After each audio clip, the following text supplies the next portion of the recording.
mbila za madodzi thavani. Ufariswa hanga ubva ngafhi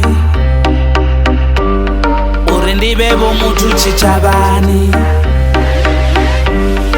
Ndi tea u to zwiitisa hani?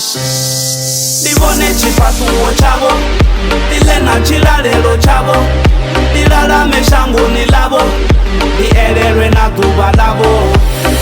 Ndi zwone vha tea uri ndi zwone vha tea u lugiwa, kha ri vha fhe dzi 10.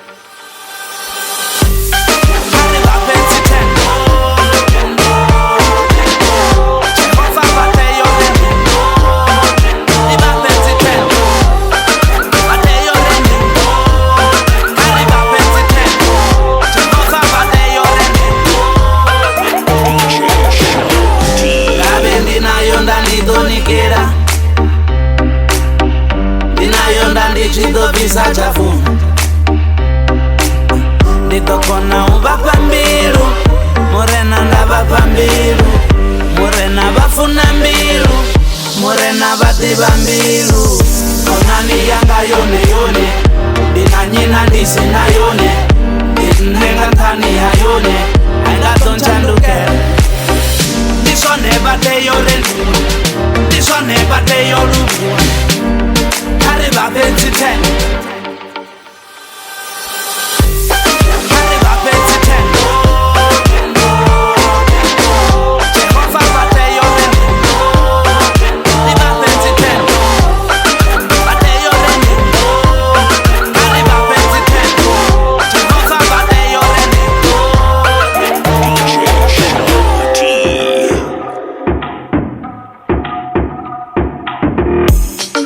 Wambuyelo ndiba maswiswi,